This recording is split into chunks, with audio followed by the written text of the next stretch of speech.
ধুরন্ধর ধুরন্ধর ধুরন্ধর masterpiece নাকি propaganda? আসুন আজকে তাই নিয়ে কথা বলি। হাই, আমি আবির রেজওয়ান, হালাল রিভিউ স্টেশনে আপনাদের সবাইকে স্বাগত। বুঝতেই পারছেন আজকে কথা বলবো ধুরন্ধর মুভি নিয়ে, বাট আজকে ধুরন্ধর মুভির রিভিউ দিব না। আমি শিওর যে ধুরন্ধর মুভি অলরেডি সবাই দেখে ফেলেছে। আজকে যে বিষয়গুলো নিয়ে কথা বলবো, যে কেন ধুরন্ধর মুভিকে একটা প্রোপাগান্ডা মনে করা হচ্ছে, আর এই বিষয়টা নিয়ে বাংলায় খুব একটা বেশি রিভিউ আমি দেখিনি, তাই এই বিষয়টা নিয়ে আমি কথা বলবো। অবশ্যই সামনে স্পয়লার থাকবে, তাই যদি কেউ মুভিটা না দেখে থাকেন আমি রিকমেন্ড করব মুভির দুইটা পার্টি দেখে নিন। মুভিটার প্রথম পার্ট এসেছিল গত ডিসেম্বরে, নতুন পার্টটা এসেছে জাস্ট গত ঈদে। তো এখন পর্যন্ত কিন্তু ধুরন্ধরের জ্বরেই সবাই আক্রান্ত। ধুরন্ধর মুভিটা কেমন, যদি আমাকে এক কথায় একটা রিভিউ বলতে বলা হয়, তাহলে আমি বলবো মুভিটা একটা দুর্দান্ত মুভি। এক এবং দুই দুটো মিলিয়ে আমি মুভিটাকে দিব A+। এক যদি হয় 90/100, তাহলে সেকেন্ড হবে 70/100। 70 কেন তা নিয়ে আমি পরে আসছি। তবে মুভিতে দুর্দান্ত কাজ দেখিয়েছেন আদিত্য ধর। তিনি প্রথমে বলে নিয়েছেন এটা হচ্ছে based on incredible true story, এবং ঠিক সেভাবেই যে ট্রু স্টোরিগুলোকে কিভাবে প্রত্যেকটা সিচুয়েশনে ব্লেন্ড করেছেন এবং প্রত্যেকটা অ্যাক্টর যারা ছিল তাদের থেকে কিভাবে সে বেস্ট কাজটা বের করে নিয়েছেন, তা এই দুইটা মুভিতে দেখা যায়। এই তো গেল মুভির রিভিউ।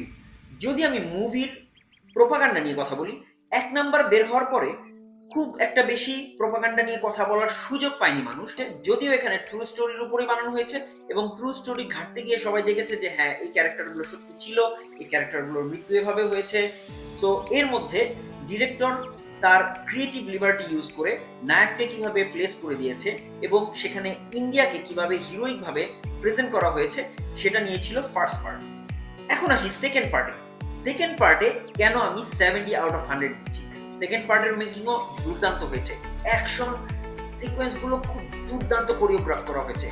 এখানে ভায়োলেন্স আগের থেকেও অনেক বেশি, এবং এই ভায়োলেন্স গুলো অনেক জায়গায় জাস্টিফাইড। তো আপনার দেখলে মনে হবে যে হ্যাঁ, ওকে এভাবে মারা উচিত, কিন্তু তারপরেও একটা কালিমার দাগের মতো কাজ করে যায় হচ্ছে নরেন্দ্র মোদীর একটা রেফারেন্স।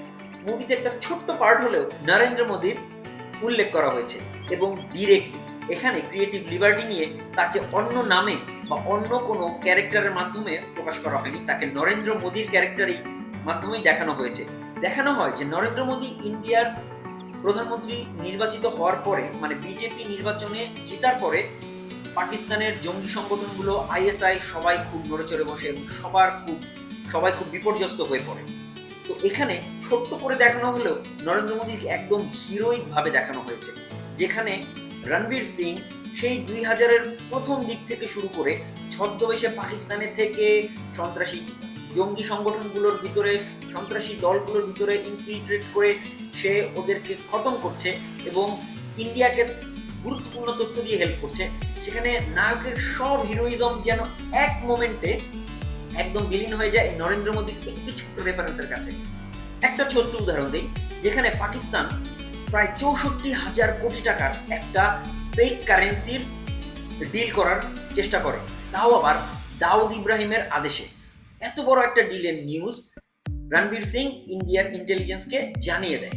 দেখা যায় নরেন্দ্র মোদী সেই রাতে 500 টাকা এবং 1000 টাকার নোট বন্ধ করে দেন, ফলে ওই 64,000 কোটি টাকার ডিল একদম মাটিতে মারা যায়। সে সবকিছু মিলে আলটিমেটলি হিরো হয়ে যান হচ্ছেন নরেন্দ্র মোদী। এমনকি দেখানো হয় দাউদ ইব্রাহিম তার নিজের মুখে নরেন্দ্র মোদীর কথা বলছেন যে এই চায়ওয়ালা কিভাবে আসলো। এই জায়গাতেই সমস্যা দেখা দিয়েছে। অবশ্যই ভারতে এখন বিজেপি শাসন চলছে, তবে 100% জনগণ তো আর বিজেপিকে সাপোর্ট করে না। তো যারা বিজেপিকে সাপোর্ট করে না, তারা ডেফিনেটলি এই রেফারেন্সটাকে, এই এতটুকু রেফারেন্সের জন্যই পুরো মুভিটাকে একটা প্রোপাগান্ডা মুভি বলছে, এবং তাদেরকে সম্পূর্ণ দোষ দেওয়া যায় না। ধরুন আমি বাংলাদেশের কনটেক্সটে একটা উদাহরণ দিই। সালটা 2005, তখন বাংলাদেশে বিএনপির আমল চলছে।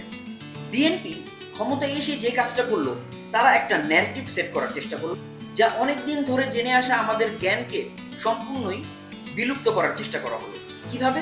হ্যাঁ, আমরা 1971 সালে পাকিস্তানের সাথে যুদ্ধ করেছি এবং আমরা জানি যে 25শে মার্চ রাত্রে পাকিস্তানিরা আমাদের উপর হামলা করে। 26শে মার্চ অ্যারেস্ট হওয়ার আগে শেখ মুজিব আমাদের স্বাধীনতা ঘোষণা করে যান।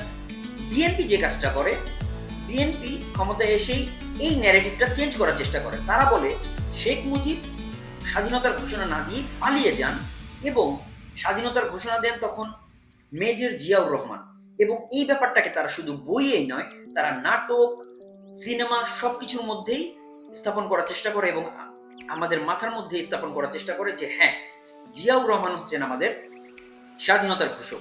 অথচ জিয়াউর রহমান 27শে মার্চ কালুরঘাট বেতার কেন্দ্র থেকে যখন বলেছিলেন, স্পষ্ট ভাষায় বলেছিলেন যে I major Ziaur Rahman on behalf of Sheikh Mujibur Rahman hereby announce the independence of Bangladesh, সেখানে I on behalf of Sheikh Mujib এই কথাটাকে তারা রিমুভ করে দেয়।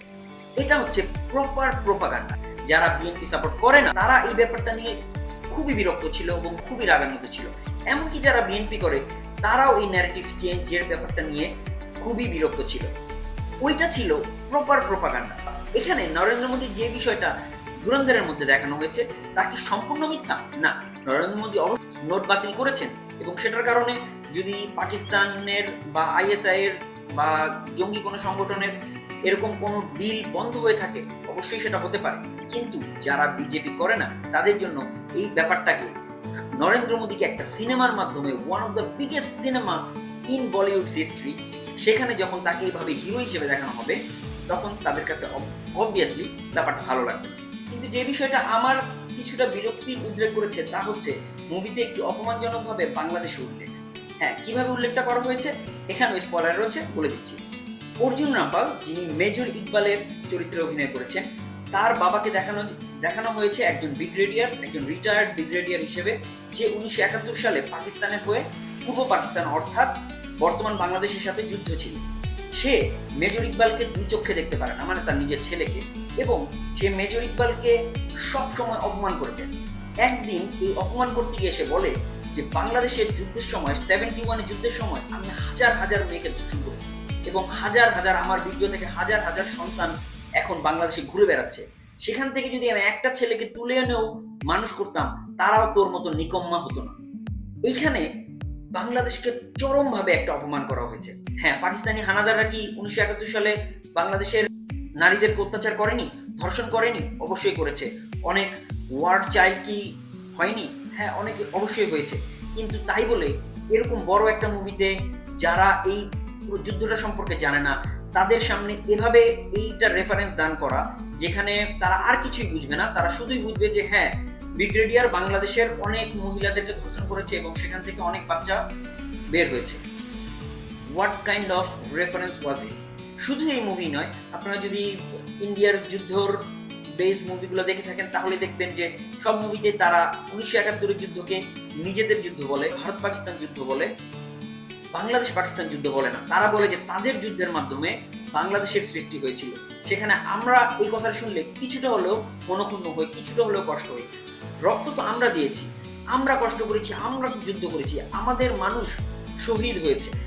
আমরা আমাদের যুদ্ধ বলে ওটাকে আমরা মানতে চাই, আমাদের বিজয় বলে আমরা মানতে চাই।